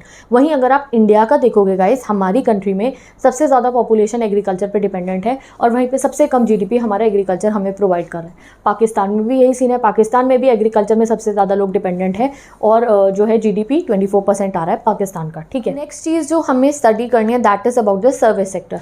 आप यहाँ देख सकते हो तीनों ही कंट्रीज में सर्विस सेक्टर जीडीपी का मेजर कंट्रीब्यूटर, यानी कि सबसे ज़्यादा कंट्रीब्यूशन तीनों ही कंट्रीज में सर्विस सेक्टर से आ रहा है। वहीं पे अगर आप देखोगे तो चाइना में तो सबसे ज़्यादा पॉपुलेशन जो है डिपेंडेंट है वो ही सर्विस सेक्टर पे है। ये डिफरेंस है कि चाइना में सबसे ज़्यादा लोग सर्विस सेक्टर में इन्वॉल्व है, इनफैक्ट इंडिया में और जो है पाकिस्तान वहाँ पे ऐसा नहीं है, ठीक है। तो ये चीज़ भी आपने समझ लिया कि भैया तीनों ही कंट्रीज़ में सर्विस सेक्टर का कंट्रीब्यूशन सबसे ज़्यादा है, बट इंडिया और पाकिस्तान की सिचुएशन डिफरेंट है। इंडिया और पाकिस्तान में लोग सबसे ज़्यादा एग्रीकल्चर में इन्वॉल्व है, बट जो है जीडीपी वो सबसे ज़्यादा हमारा ये सर्विस सेक्टर प्रोवाइड कर रहा है, ठीक है। अब आगे और इम्पॉर्टेंट चीज़ हमें पता चलेगी। देखो गाइस, जब भी किसी कंट्री का डेवलपमेंट होता है, ठीक है, नॉर्मल कोर्स ऑफ डेवलपमेंट यहाँ लिखा है ना, नॉर्मली जब कोई कंट्रीज डेवलप करती हैं तो वो किस फॉर्मेट में करती हैं, जो ये आपको चाइना से पता चल जाएगा। क्या होता है कि लोग एग्रीकल्चर से कहाँ मूव करते हैं, इंडस्ट्रीज़ में, और फिर इंडस्ट्रीज़ से लोग मूव कर जाते हैं जो है सर्विस सेक्टर में, ठीक है। इस तरीके से नॉर्मल कोर्स ऑफ डेवलपमेंट चलता है। बट ये नॉर्मल कोर्स ऑफ डेवलपमेंट ना ही इंडिया में देखा गया ना ही पाकिस्तान में। डेवलपमेंट तो इंडिया में आया, डेफिनेटली हमारी कंट्री डेवलप हुई, पाकिस्तान में भी डेवलपमेंट देखा गया, बट हमारे यहाँ पे ये नॉर्मल कोर्स नहीं चला। हमारे यहाँ एग्रीकल्चर से लोग कहाँ पहुँचे, जो है सर्विस सेक्टर में पहुँचे। पाकिस्तान में भी यही हुआ, एग्रीकल्चर से लोग सर्विस सेक्टर में ज़्यादा पहुँचे। बीच में आप यहाँ देखो, ये हमारा इंडस्ट्रियल सेक्टर जो है यहाँ पे तो इंक्रीज़ नहीं हुआ ना, सबसे ज़्यादा एग्रीकल्चर में लोग हैं। ये हमारी इकोनॉमी की कमी रही है, क्योंकि गाइस आपने देखा हमारे अभी भी ज़्यादा पॉपुलेशन एग्रीकल्चर पे डिपेंडेंट क्यों है। हाँ, सर्विस सेक्टर ने तो बहुत लोगों को एब्जॉर्ब करा, बट इंडस्ट्रीज़ तो बहुत लोगों को एब्जॉर्ब नहीं कर पाई, बहुत एम्प्लॉयमेंट जनरेट नहीं कर पाई। क्यों? क्योंकि हमारा इंडस्ट्रीज़ ज़्यादा नहीं है। अगर हम ज़्यादा इंडस्ट्रीज़ लगाएंगे तो एग्रीकल्चर से फिर लोग इंडस्ट्री में जाएंगे, फिर इंडस्ट्री से लोग सर्विस सेक्टर में जाएंगे। दिस इज़ द फैक्ट जो हमें समझना पड़ेगा कि हमारी कंट्री में अभी भी एग्रीकल्चर पे ही ज़्यादा डिपेंडेंट लोग हैं। तो for that we have to increase our industrialization, so that industries भी जो है जॉब ज़्यादा वर्कफोर्स को देगी और उससे क्या होगा, हमारा भी एक नॉर्मल कोर्स ऑफ डेवलपमेंट हमें शो होगा, ठीक है। तो यही चीज़ आपको ये बता रखी है। बट ओवरऑल अगर हम देखें तो तीनों ही कंट्रीज़ का मेजर प्लेयर कौन है जीडीपी में, जीडीपी में सबसे ज़्यादा कंट्रीब्यूशन कौन दे रहा है, that is the service sector, ठीक है। हमें देखना है ग्रोथ रेट कि किस तरीके से ग्रोथ हो रही है तीनों ही सेक्टर्स की। तो लास्ट 5 डिकेड्स से यानी कि पिछले 50 सालों में जो एग्रीकल्चर का ग्रोथ रेट है वो आप इंडिया का देख सकते हो 3.1 से 3.1, चलो हमारा सिमिलर रहा है। जो है चाइना का अगर देखोगे तो 5.9 से 3.1 पहुंच गया है और पाकिस्तान का 4 से 1.7 पहुंच गया है। तो पाकिस्तान का कितना डिक्लाइन हुआ है यहाँ नोटिस करो। चाइना की अगर हम बात करें तो China has maintained a near double digit growth in 1980s but began showing decline in recent year. तो चाइना ने देखो 1980 में मैंने आपको कहा डबल डिजिट में ग्रो कर रहा था, डेवलप कंट्रीज भी छेड़ रही थी भैया बढ़िया डेवलपमेंट कर रहे हैं ये तो, बट अभी रिसेंट ईयर में इनका इंडस्ट्रियल सेक्टर का जो ग्रोथ है वो भी डिक्लाइन हो गया है, देखो 5.3 पे पहुंच गया है। इंडिया का 7.4 से 6.9 पहुंचा है, हमारा भी डिक्लाइन में, और पाकिस्तान का डिक्लाइन तो बहुत ही ज़्यादा है, 7.7 से 4.8 हो गया है। देखते हैं सर्विस सेक्टर का ग्रोथ रेट। तो इंडिया का सर्विस सेक्टर का ग्रोथ रेट इंक्रीज हुआ है, चाइना का तो ये भी डिक्रीज हो गया है और पाकिस्तान का भी ये भी डिक्रीज हो गया है। इंडिया का 6.9 से 7.6 पहुंचा, हमारा तो सर्विस सेक्टर का ग्रोथ रेट बढ़ रहा है, बट चाइना और पाकिस्तान का तो इन दोनों का भी डिक्रीज हो रहा है। तो ये ओके अब लास्ट हम इसे चार्ट को पढ़ के क्या समझे कि चाइना का जो ग्रोथ है वो सबसे ज़्यादा कंट्रीब्यूट कहाँ से हो रहा है, उसके इंडस्ट्री सेक्टर से और सर्विस सेक्टर से, और इंडिया का जो ग्रोथ रेट है वो सर्विस सेक्टर भी बहुत अच्छा दे रहा है। और पाकिस्तान की अगर हम बात करें तो तीनों ही सेक्टर्स में पाकिस्तान डिक्लाइन में है, ठीक है। यहाँ से हमें क्या पता चला कि भाई चाइना का भी रिसेंट ईयर्स में 5.3 7.1 ये दोनों एरिया से ग्रोथ आ रहा है सबसे ज़्यादा। इंडिया में जो सर्विस सेक्टर है वो काफ़ी ग्रो कर रहा है, बट यहाँ तो तीनों ही डिक्रीज पे है पाकिस्तान में, ठीक है। तो ये इतना हमने स्टडी कर लिया। अब हम आगे मूव करते हैं indicators of the human development. अब गाइस आप जो है ग्रोथ रेट समझ चुके हो, इकोनॉमिक व्यू से समझ चुके हो, अब हम देखेंगे ह्यूमन डेवलपमेंट के indicators. Now what is human development के इंडिकेटर? बहुत सारे इंडिकेटर्स होते हैं, उनमें से कुछ यहाँ गिवन है, जैसे percentage of under nourish children, कितने बच्चे हैं जो मैल न्यूट्रिशन है, population using at least drinking water, safe drinking water किसको मिल रहा है, population using at least basic sanitation, कितनी पॉपुलेशन है इन कंट्रीज की जो अच्छी सैनिटेशन मिल रही है, maternal mortality rate, maternal mortality rate मतलब कि कितनी ऐसी लेडीज़ हैं जो बच्चे को जन्म देते हुए मर जाती हैं, ठीक है।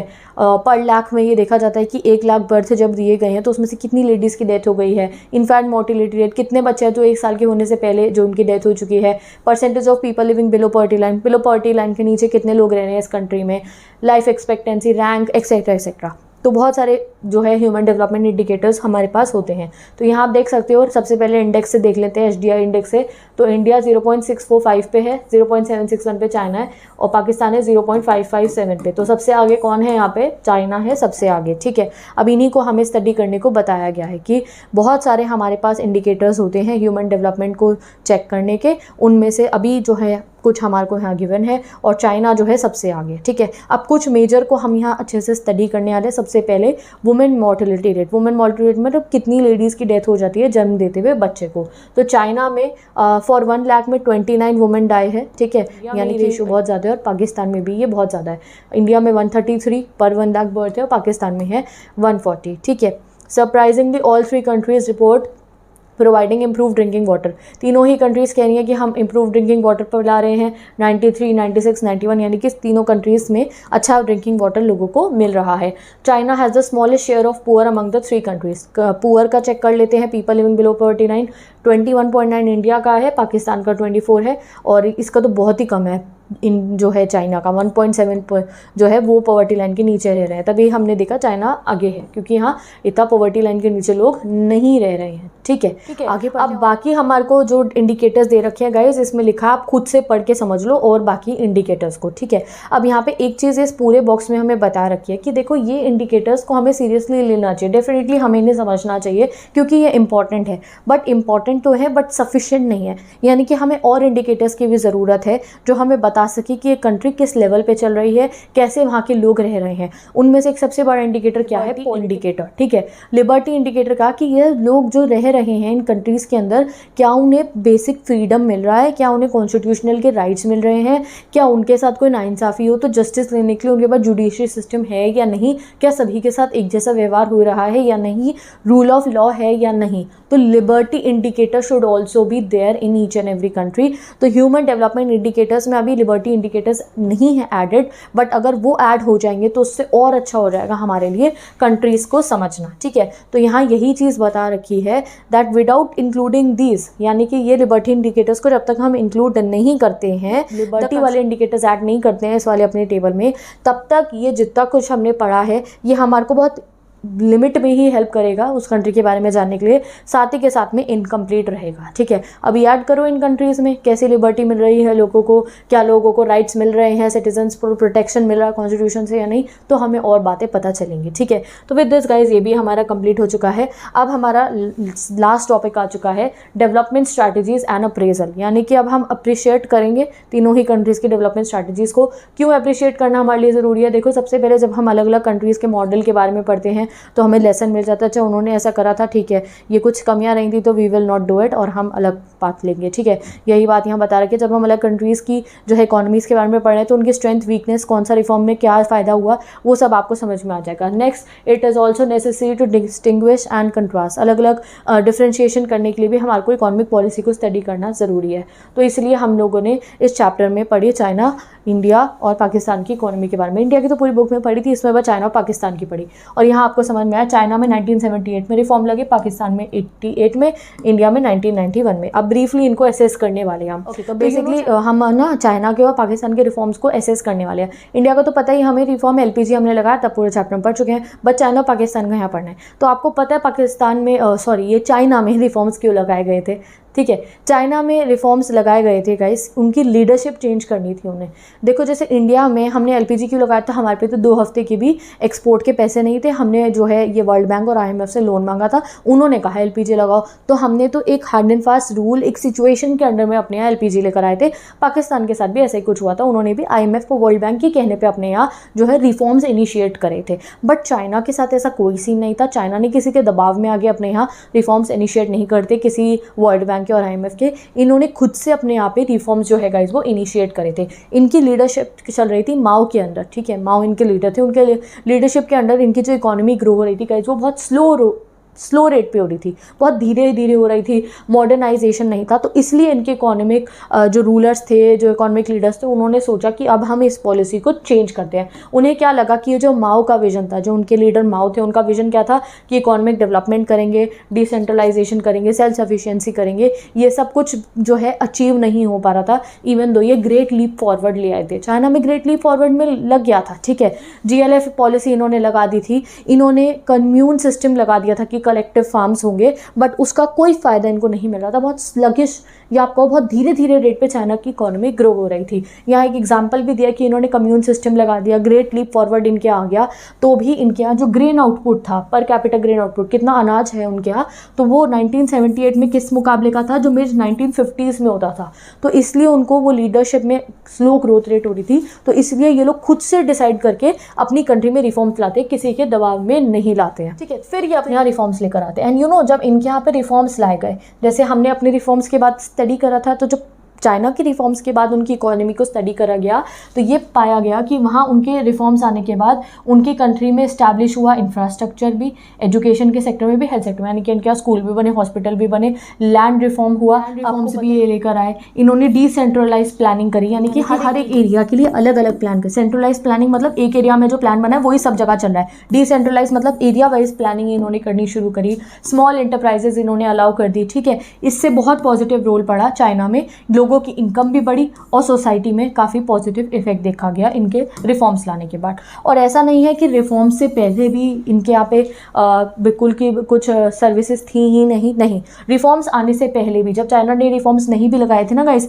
उससे पहले भी इनके यहाँ हेल्थ सर्विसेज बहुत अच्छी थी, और रूरल एरियाज़ में फूड डिस्ट्रीब्यूशन सिस्टम बहुत अच्छे से चलता था। जो इनके कम्यून्स थे ना, ऐसा नहीं था कि लोगों को फूड नहीं मिलता था, नहीं, फूड डिस्ट्रीब्यूशन अच्छा चलता था। तो रिफॉर्म से पहले भी दे वर गुड, ठीक है, बट स्लो ग्रोथ रेट थी। फिर रिफॉर्म लाने के बाद तो फिर आपको पता है कि इनके डबल डिजिट में सारी ग्रोथ रेट चली जाती है, तो तभी जो है चाइना में इसको फ़ायदा मिला। अब चाइना में रिफॉर्म्स जो है अच्छे तरीके से इस्टेब्लिश क्यों हो पाए, एक्सपर्ट्स कहते हैं कि इन्होंने क्या करा, जो भी रिफॉर्म्स ये लेकर आए, इनको इन्होंने पहले एक्सपेरिमेंट करा छोटे एरिया में, ठीक है। पहले इन्होंने स्मॉल लेवल पे एक्सपेरिमेंट करे, फिर उसे ह्यूज लेवल पे इम्प्लीमेंट करा। अब ये जो कुछ भी चाइना में रिफॉर्म्स आए, ठीक है, तो जितने भी रिफॉर्म चाइना में आए उनको हम एसेस भी कर सकते हैं, यानी कि कैलकुलेट कर सकते हैं किसने फ़ायदा दिया किसने नहीं दिया। One of the most important reform जो इनका अच्छा रहा, सक्सेसफुल रहा, वो कौन सा वाला है जो अभी पहले ऊपर हमने पढ़ा था, कम्यून सिस्टम, जो इन्होंने एंड करके सभी के सभी फार्मर्स को लैंड देता था यूज़ के लिए, ओनरशिप नहीं दी थी, यूज़ के लिए दिया था कि आप जनरेट करो फार्म, इनकम टैक्स हमें दे देना, बाकी इनकम अपने पास रख लेना।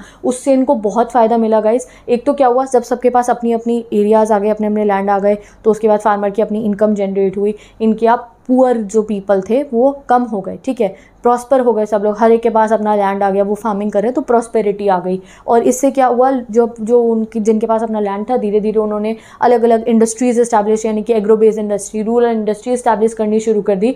और ये जो है और अच्छे तरीके से इनके रिफॉर्म्स का फिर इन्हें फ़ायदा मिला। तो स्कॉलर कहते हैं बहुत सारे ऐसे और एग्जाम्पल है जो हमें बताता है कि कैसे जो है रिफॉर्म्स आने के बाद चाइना में बहुत अच्छी खासी ग्रोथ हुई, ठीक है। तो ये चाइना का था। अब पाकिस्तान में क्या हुआ, पाकिस्तान, ओके, आप पता है हम पाकिस्तान की इकोनॉमी के जो है एक बार इसको स्टडी करते हैं। तो पाकिस्तान की रिफॉर्म्स आने के बाद स्कॉलर्स कहते हैं इनकी सिचुएशन वर्स हुई है। जैसे आपने देखा 1980s में अच्छा खासा ग्रोथ रेट था, अब सब जगहों पे डिक्लाइन देखा जा रहा है। अब वो डिक्लाइन दिखे जाने का स्कॉलर्स पॉइंट आउट करते हैं रीज़न है पाकिस्तान में बढ़ती हुई पॉवर्टी। जो प्रपोर्शन ऑफ पुअर थे 1960s में वो 40% थे, जो डिक्लाइन हो गए थे 25% को 1980s में, यानी कि इनकी गरीबी कम हुई थी। बट पिछले कुछ सालों में अगर हम देखें तो अब पाकिस्तान में गरीबी बढ़ रही है। और इनकी जो ये 80s के बाद से डिक्लाइन हुई है ना ग्रोथ, आपने अभी ऊपर देखा था कि इनका यहाँ तीनों ही सेक्टर्स से जीडीपी डिक्लाइन हुआ था। तो वो क्यों हुआ, क्योंकि एक पॉवर्टी उसका सबसे बड़ा रीज़न है कि इनके यहाँ पॉवर्टी बहुत बढ़ रही थी, ठीक है। तो the reason for the slow and down growth of this Pakistan is because of the reemergence of poverty in the Pakistan. एक और चीज़ जो है स्कॉलर्स पॉइंट आउट करते हैं कि पाकिस्तान में जो एग्रीकल्चर ग्रोथ और जो फूड सप्लाई सिचुएशन हुई थी वो इंस्टीट्यूशनल रिफॉर्म पे नहीं हुई थी। वो इसलिए नहीं हुई थी कि उन्होंने अपनी तरफ से इनिशिएटिव्स दिखाए थे इसलिए उनके यहाँ फूड ग्रेन इंक्रीज हुआ था, नहीं, it was basically because of the good harvest. यानी कि उस सालों में ऐसा हुआ कि हाँ एक्चुअली में उनके यहाँ गुड हार्वेस्ट आ रहा था, फसल अच्छी उपजाऊ जो है यील्ड दे रही थी, तो उनके यहाँ अच्छा खासा फूड ग्रेन आ रहा था। It was not the indicator, ये इंडिकेटर के हिसाब से नहीं हुआ था, ठीक है। दूसरी बात ये बता रखी है। नाउ नेक्स्ट आगे बढ़ते हैं। ओके, तो इफ़ यू रिमेंबर गाइस कि हमने IMF से, वर्ल्ड बैंक से लोन लिया था because we didn't had foreign exchange. अब फॉरेन एक्सचेंज अर्न करने का किसी एक कंट्री के पास सबसे अच्छा माध्यम कौन सा होता है? If a country is able to build it foreign exchange by earning sustainable export of manufacture goods, ठीक है। यानी कि सबसे अच्छा माध्यम कौन सा होता है कंट्री का फॉरेन एक्सचेंज अर्न करने का, कि वो गुड्स एक्सपोर्ट करें और वो इससे इनकम जनरेट करें, कि उन्होंने गुड्स को एक्सपोर्ट करा है, उन्होंने चीज़ें बेची और उससे उन्होंने पैसा कमाया दूसरे देशों से।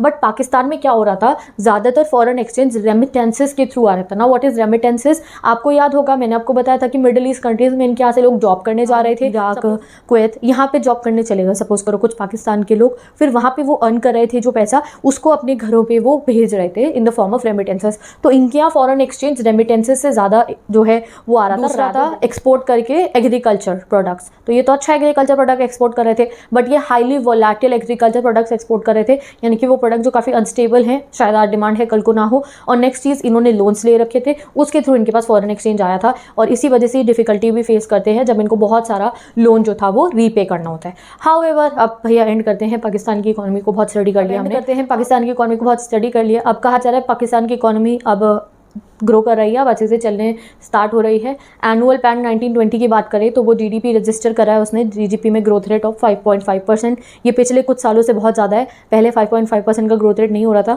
अब पाकिस्तान में हुआ है। एग्रीकल्चर रिकॉर्ड का अगर हम देखें तो सैटिस्फैक्ट्री लेवल पे एग्रीकल्चर भी ग्रो हुआ है। इंडस्ट्री 4.9 से 6.2% पे आ गई है, और many macro economic indicators also begin to show positive trends, ठीक है। तो अभी ये एंड हमने किस नोट पे करा है पाकिस्तान की स्टडी की, हाँ पहले बहुत डिक्लाइन देखा था, अभी 2019-20 के प्लान और अभी अगर हम देखें तो पॉजिटिव ग्रोथ जो है काफ़ी सारे इंडिकेटर्स से पता चल रहा है कि हाँ पाकिस्तान में हो रहा है, ठीक है। तो with this guys we have completed this chapter. अब बस कंक्लूजन देख लेते हैं चैप्टर का, और ये चैप्टर ओके गाइस, तो अब चैप्टर हमारा पूरा कंप्लीट हो चुका है। बस एक बार हम चैप्टर का कंक्लूजन पढ़ेंगे and we will, you can say that एक बार थोड़ा सा इसमें रिवाइज कर लेंगे हमने अभी तक क्या क्या पढ़ा है, ठीक है। तो थ्रू आउट द बुक और इस चैप्टर में जो भी हमने पढ़ा गाइज, हमने लास्ट 7 डिकेड्स के बारे में पढ़ लिया। लास्ट 7 डिकेड्स मतलब पिछले 70 सालों का हमने प्रोग्रेस देख लिया है। इंडिया का तो आपने पूरी बुक में ही देखा था, चाइना का भी अब आपको पता चल गया है कैसे चाइना में पहले कैसा सिस्टम था, फिर कैसे रिफॉर्म्स आए, और आपने पाकिस्तान का भी देख लिया चाइना के बाद कि पाकिस्तान में कैसा सा सिस्टम था एंड वहाँ पे भी रिफॉर्म्स लेकर आए गए टिल द लेट 1970s। हमने अभी जो ग्राफ स्टडी करा, जितने भी हमने चार्ट स्टडी करे, उससे हमें पता चला लेट 1970s तक India, China, Pakistan almost same rate पे जो उनका ग्रोथ था वो चल रहा था। हम तीनों कंट्रीज़ का जो सेम लेवल पे जो है डेवलपमेंट चल रहा था, और वो डेवलपमेंट लेवल कैसा था, लो लेवल का चल रहा था। लास्ट 3 डिकेड्स ही ऐसे रहे हैं जहाँ पे हमने देखा है कि तीनों ही कंट्रीज़ का जो लेवल ऑफ डेवलपमेंट है वो बिल्कुल चेंज हो चुका है। चाइना तो you all know it is developing, and Pakistan का आपने देखा कि डेवलपमेंट लेवल बहुत लो हो रहा है, और India moderate level of development level पे ग्रो कर रहा है। ठीक है, अब अगर स्पेशली अगर हम अपनी कंट्री इंडिया की देखें गाइस, तो हमारे कंट्री के अंदर डेवलपमेंट तो आ ही रहा है, साथ ही के साथ में गाइस हमारे यहाँ पे जो है डेमोक्रेटिक इंस्टीट्यूशंस चलते हैं। और जब मैंने आपको पढ़ाया था कि हमारी HDI ह्यूमन डेवलपमेंट इंडेक्स के बारे में बताया था, तो आई टोल्ड यू दैट अभी जो ह्यूमन डेवलपमेंट इंडेक्स है वो इनकम्प्लीट है, क्योंकि उनमें कहीं पे भी पॉलिटिकल लिबर्टी, फ्रीडम, इन सब चीज़ों के ऊपर क्वेश्चन नहीं करा जा रहा है। ठीक है, health is a factor there, poverty is a factor there, economy is a factor there, but वहाँ पे ये जो लिबर्टी होती है ना एक इंसान की, कि वो अपने देश में रह रहे हैं तो क्या उनको कुछ फ्रीडम्स मिल रहा है या नहीं, क्या ऐसा तो नहीं है कि गवर्नमेंट उनकी बात नहीं मान रही है, या उनके साथ अगर कुछ इनजस्टिस हो जाए तो वो जुडिशरी नहीं है, अदालतें ही नहीं है उनके पास कि वो इंसाफ मांग सके। अगर ये लिबर्टी लोगों के पास नहीं होगी तो we can not say that everything is good. ठीक है, तो इसीलिए अगर अभी ह्यूमन डेवलपमेंट इंडिकेटर्स में अगर ये चीज़ें भी ऐड होंगी तो इट वुड बी गुड। ठीक है, और अच्छा और फेयर हो जाएगा हमारा ह्यूमन डेवलपमेंट इंडिकेटर। ठीक है, और अगर हम अपनी कंट्री की बात करें तो we all know we are a democratic institution, और इस बेसिस पे हम बहुत डिफरेंट है बाकी अपने दोनों पड़ोसी नेशन से, because we have maintained our democracy since we became independent. ठीक है, और हमारी जो है मॉडरेट लेवल पे ग्रोथ भी हो रही है, और काफ़ी सारे एग्रीकल्चर पे अभी हमारी पॉपुलेशन डिपेंडेंट है। ये हमें समझ में आया चैप्टर से। आपने देखा ना कि हमारे यहाँ अभी भी लार्जर पॉपुलेशन एग्रीकल्चर पे डिपेंडेंट है, सबसे ज़्यादा सर्विस सेक्टर से GDP आ रहा है, बट अगर इंडस्ट्रीज डेवलप होगी तो और हमारी कंट्री को फ़ायदा होगा। ठीक है, हमारी कंट्री ने आज के समय पे इनिशिएटिव लेने भी गाइस शुरू कर दिए हैं इंफ्रास्ट्रक्चर की फील्ड में, कि हॉस्पिटल्स बनाने, डैम बनाने, रोड्स बनाने, हाईवेज बनाने हैं, और आप कह सकते हो अलग अलग टाइप से स्कूल्स बनाने, पब्लिक जो है गवर्नमेंट स्कूल बनाने हैं, और mega dam project, so and so infrastructure भी हमारी कंट्री में बिल्ड हो रहा है, और हमारी कंट्री में जो है स्टैंडर्ड ऑफ लिविंग को इम्प्रूव करने के लिए स्टेप्स लिए जा रहे हैं। तो these are the things that हमने इंडिया के बारे में पढ़ी। अब अगर हम पाकिस्तान के बारे में बात करें तो स्कॉलर्स का ये ओपिनियन है कि पाकिस्तान का जो आपने ग्रोथ में डिक्लाइन देखा, जो तीनों ही सेक्टर्स में रहा, और इनकी इकोनॉमी जो ग्रोथ डिक्लाइन हो रहा है, इसका सबसे बड़ा रीज़न क्या है कि भाई ये जो रेमिटेंसेस पे ये डिपेंडेंट है। रेमिटेंस वही आपको मिडिल ईस्ट कंट्रीज से जो रेमिटेंस इनके यहाँ पे आ रहा है, दूसरा फॉरेन एड, ये दूसरी कंट्री उससे मदद मांगते हैं, एड लेते हैं, उस पर ये लोग डिपेंडेंट है। And next is the volatile performance of their agriculture sector, यानी कि इनका एग्रीकल्चर सेक्टर अनस्टेबल है, कभी अच्छा है कभी नहीं है। तो ये कुछ रीज़न है जिसकी वजह से पाकिस्तान की इकोनॉमी स्लो हो रही है। बट जैसे कि अभी मैंने आपको पाकिस्तान की इकोनॉमी में भी पढ़ाया था कि रिसेंट 5 ईयर्स से कुछ ऐसे मैक्रो इकोनॉमिक इंडिकेटर्स हमारे पास हैं जो बताते हैं कि नहीं, अब जो है पाकिस्तान की economy it is showing positive growth since last 5 years, और वो उनके प्लान के थ्रू भी हमने स्टडी कर लिया था। अब हम बात करते हैं चाइना की। तो चाइना आपने देखा, चाइना आपने देख ही लिया कि चाइना में कितना अच्छा डबल डिजिट से इतने समय से ही उनका ग्रोथ रेट अच्छा खासा चल रहा था। बट चाइना में एक चीज़ है दैट वहाँ पे लैक ऑफ पॉलिटिकल फ्रीडम है, एंड ह्यूमन राइट्स की इम्प्लीकेशंस जो है वो वहाँ की मेजर कंसर्न्स है। वहाँ जो है पॉलिटिकल फ्रीडम नहीं है लोगों के पास, एंड ह्यूमन राइट्स जो है वो इतने नहीं है चाइना में लोगों के पास। ठीक है, बट जो लास्ट 4 डिकेड्स है वहाँ चाइना में इतना ज़्यादा इकोनॉमिक ग्रोथ हुआ है, वो सब किस वजह से हुआ है, क्योंकि वहाँ पे जो है जो उनकी गवर्नमेंट है उन्होंने जो अपने रिफॉर्म्स इनिशिएट करे वो काफ़ी अच्छे तरीके से वो अपने रिफॉर्म्स इनिशिएट कर पाई, और उन रिफॉर्म्स की वजह से ही जो चाइना है वहाँ पे पॉवर्टी एलिवेशन भी हो पाया। ठीक है, आपने देखा होगा कि भाई इंडिया में और पाकिस्तान में दोनों में ही गवर्नमेंट सेक्टर के रोल को बढ़ावा दिया गया, बहुत बड़े लेवल पे पब्लिक सेक्टर का रोल बढ़ा दिया गया। इंडिया में तो लाइसेंस, परमिट, प्राइस कंट्रोल बहुत कुछ हुआ। ठीक है, पाकिस्तान में भी हुआ। अब चाइना ने क्या करा, चाइना ने मार्केट मैकेनिज्म को यूज़ करा एडिशनल सोशल इकोनॉमिक अपॉर्चुनिटीज़ बनाने के लिए। जैसे कि हमने देखा कि इन्होंने अपनी कम्यून सिस्टम को क्या चेंज करा, उन्होंने अपने कम्यून सिस्टम में लोगों को अलग अलग उनके लैंड्स प्रोवाइड कर दिए, और साथ में उनकी ओनरशिप भी अपने पास ही रखी, यानी कि लैंड लोगों के नहीं हो जाएंगे बट फिर भी वो उस पर काम कर सकते हैं, उसे यूज़ कर सकते हैं, इनकम जनरेट कर सकते हैं, और गवर्नमेंट को उसका टैक्स मिल जाएगा, ठीक है। तो इस तरीके से चाइना ने इंश्योर करा social security in the rural area. अब जब हर एक के पास अपना लैंड होगा, पहले कम्यून सिस्टम चल रहा था, अब सभी के पास अपने अपने लैंड है जो गवर्नमेंट ने उन्हें अलॉट कर दिया और वो उसे यूज़ कर रहे हैं, देयर अर्निंग, तो उससे रूरल एरियाज में भी सोशल सिक्योरिटी रही। एंड प्लस रिफॉर्म से पहले ही जो पब्लिक का इंटरवेंशन था, पब्लिक इंटरवेंशन मतलब जो गवर्नमेंट का इंटरवेंशन था इन प्रोवाइडिंग सोशल इंफ्रास्ट्रक्चर में हॉस्पिटल, स्कूल्स, बहुत सारी चीज़ें आ जाती हैं। तो even before the reform period, reform आने से पहले भी चाइना में ये काफ़ी अच्छा था, ठीक है। रिफॉर्म आने से पहले भी यहाँ हॉस्पिटल्स और फूड डिस्ट्रीब्यूशन कह लो आप, और स्कूल्स, ये सब था पहले भी। और जब रिफॉर्म आए तो लोगों को जो है अपने अपने लैंड्स भी मिल गए, प्राइवेट एंटरप्राइजेस भी अलग हो गई, तो उसके बाद और ज़्यादा इनको फायदा हुआ। तो with this we have completed this chapter. ये चैप्टर हमारा कंप्लीट हो गया है और साथ ही के साथ हमारी ये फुल बुक कंप्लीट हो चुकी है, यानी कि अब हमारा इंडियन इकोनॉमिक डेवलपमेंट का पूरा सिलेबस कंप्लीट हो चुका है। अब मैं आपसे मिलूंगी नेक्स्ट वीडियो में जहाँ हम मैक्रो इकोनॉमिक्स पढ़ने वाले हैं, ठीक है। तो अगर ऐसे ही आपको फुल सिलेबस मैक्रो इकोनॉमिक्स का भी पढ़ना है तो आप डिस्क्रिप्शन बॉक्स की प्लेलिस्ट चेक कर सकते हो।